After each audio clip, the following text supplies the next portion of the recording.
Hello everyone, in this session we will discuss about read-only memories, ROM. So in the previous topics we discussed about random access memory, RAM, which stands for random access memory. RAM is a volatile memory, means it temporarily stores the files you are working on. So when the power goes off, all this data stored on this RAM will be erased. Okay, so that's why it is called volatile memory. That means the information temporarily stored in the module is erased when you restart or shut down your computer. So because the information is stored electrically on the transistor, when there is no electric current, the data disappears. Each time you request a file or information, it is retrieved either from the computer storage disk or from through the internet.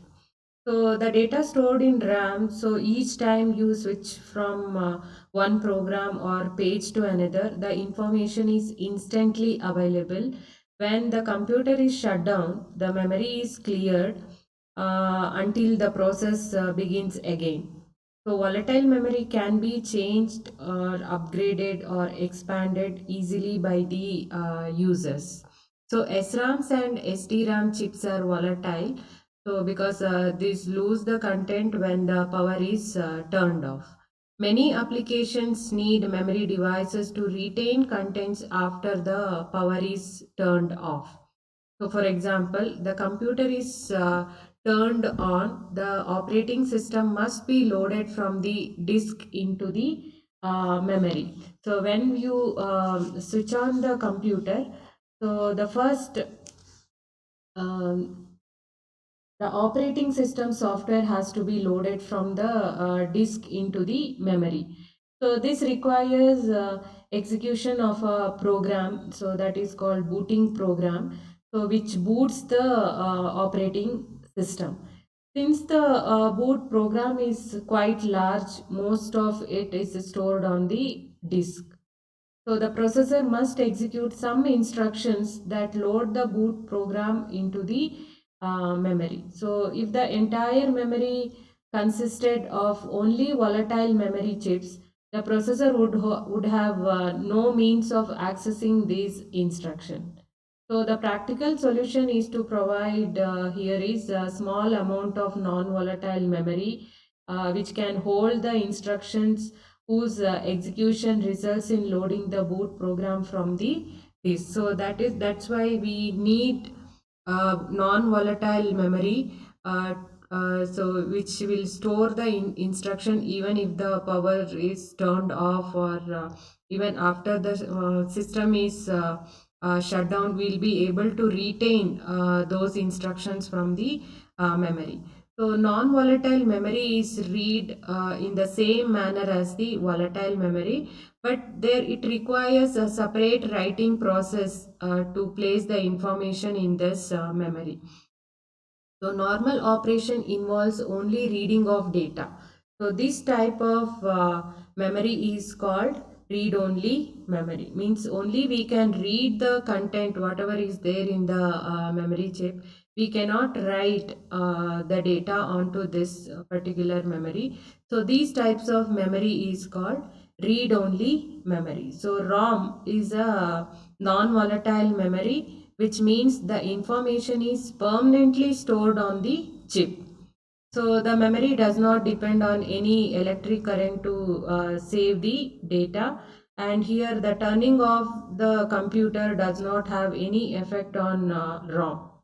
And non-volatile memory cannot be changed by the user. So that's why it is called read-only memory.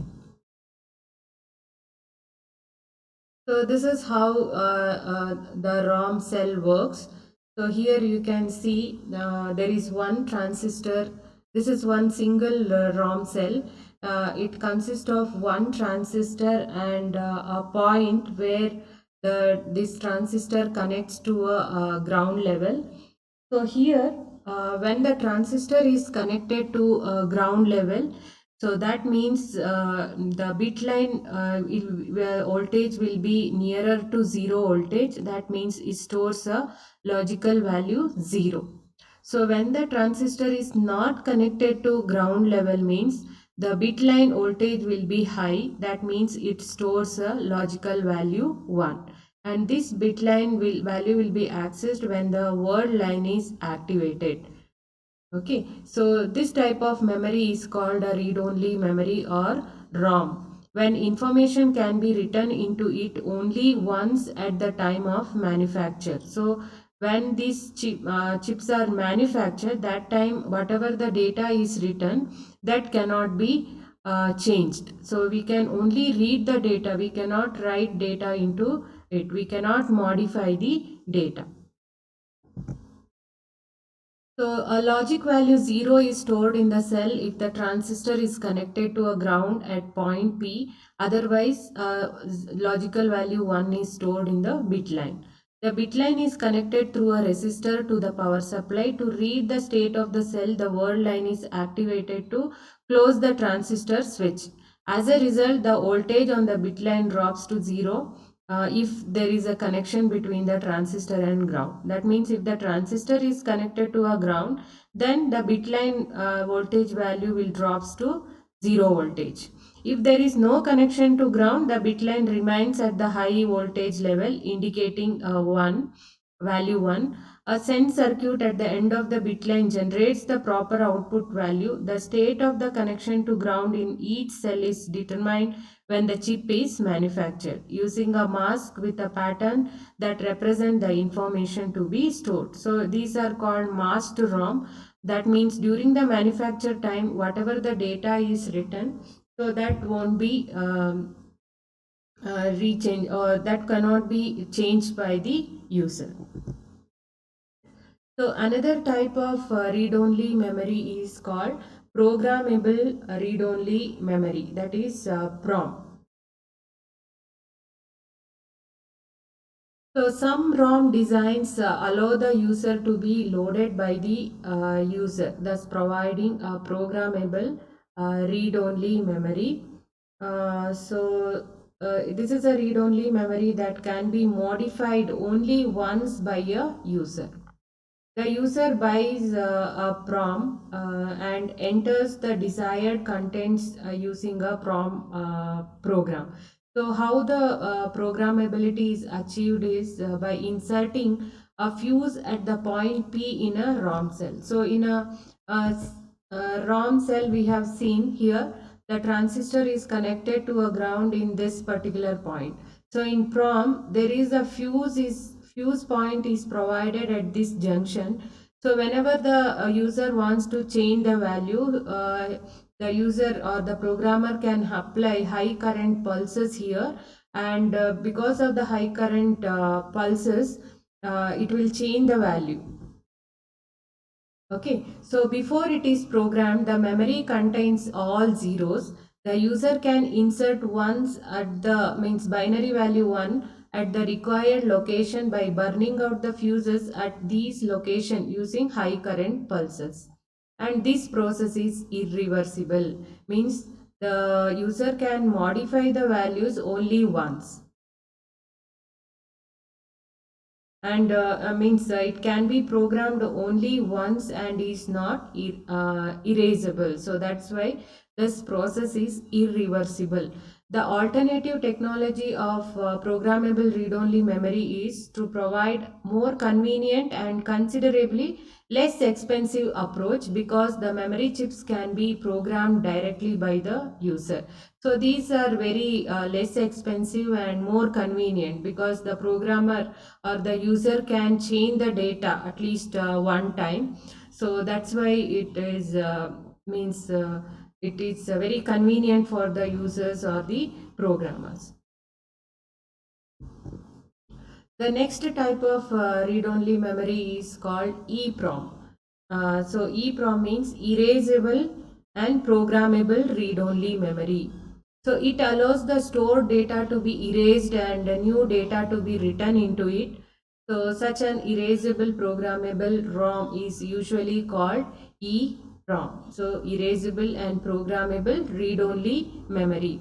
Since EEPROMs are capable of retaining stored information for a long time, they can be used in place of ROMs or PROMs while software is being developed. An EEPROM cell has a structure similar to the ROM cell. However, the connection to ground at point P is made through a special transistor. So here, by injecting the charges into it that become trapped in the transistor that form the memory cells. This can be done by exposing the chip to ultraviolet light, which erases the entire contents of the chip. To make this possible, EEPROM chips are mounted in packages that have transparent windows. So here, uh, the EEPROM can be erased by exposing it to a ultraviolet light. Okay, so here this ultraviolet light will erase the contents of the chip, and then the user can modify the values with the according to his means according to the programmer's requirement. He can the values can be changed.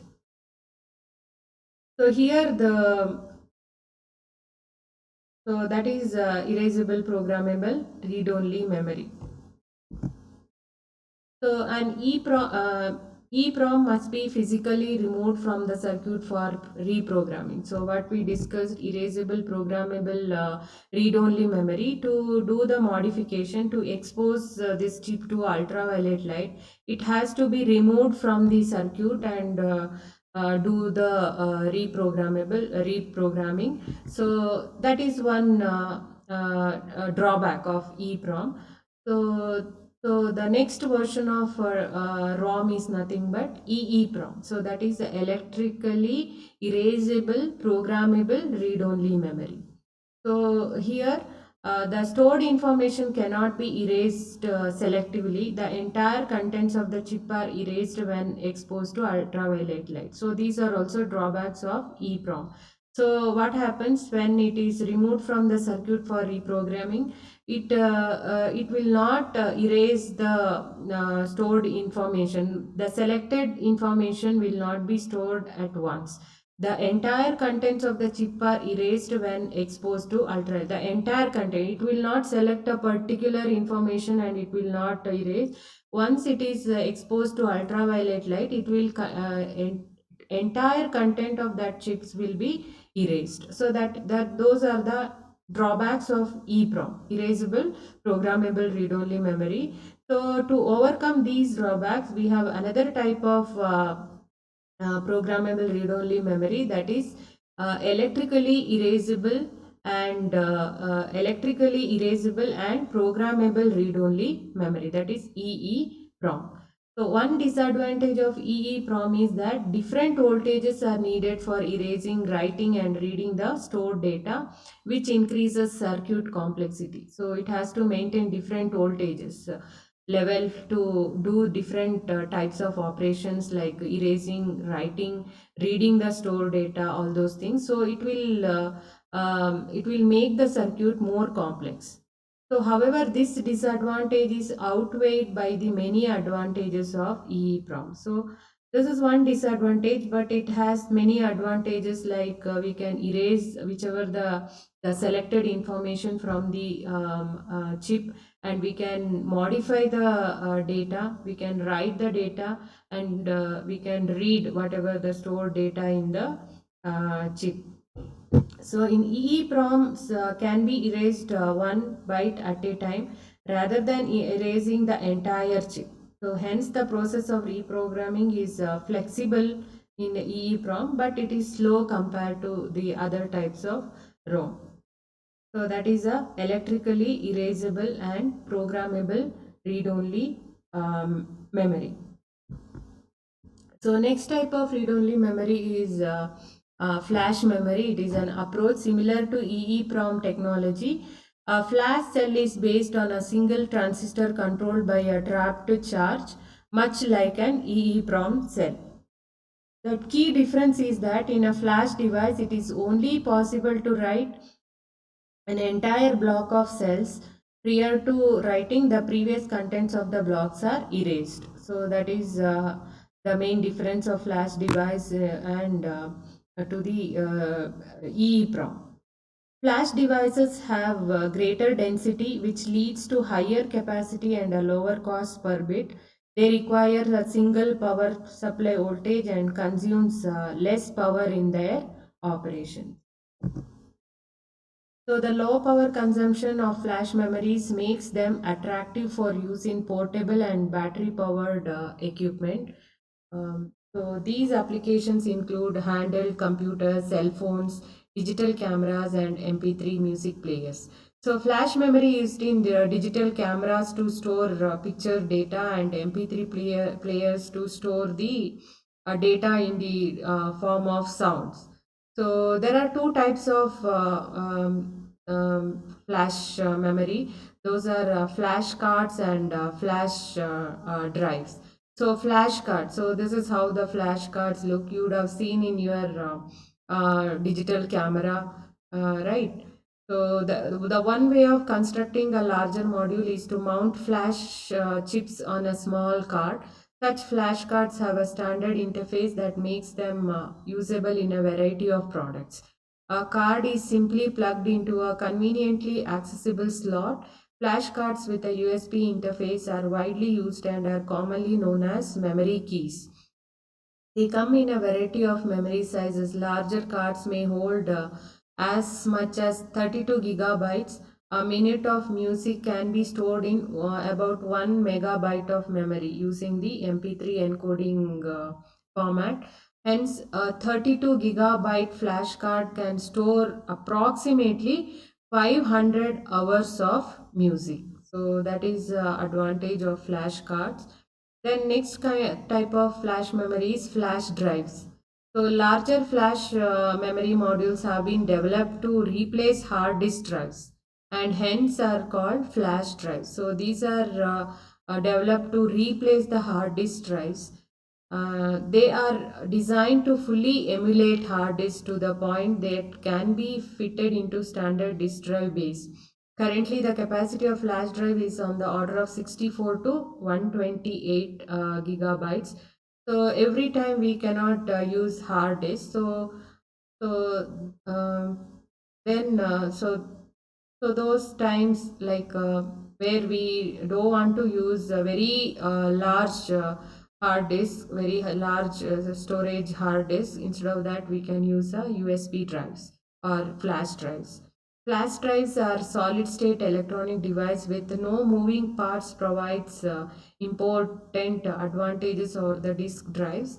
Uh, because in the magnetic disk and all it requires moving of the magnetic disk to fetch the data, but here it is not required in flash drives. They have shorter access times which result in a faster response. They are insensitive to vibration and they have lower power consumption, which makes them attractive for portable and battery driven applications. So that's all about this topic, read-only memories. So we discussed different types of read-only memories, that is programmable read-only memory, erasable programmable read-only memory, and electrically erasable programmable read-only memory. And we discussed a few points with respect to flash memories. And in flash memory, there are two types: flash cards and flash drives. So these are the very important points with respect to the topic read only memories. Thank you.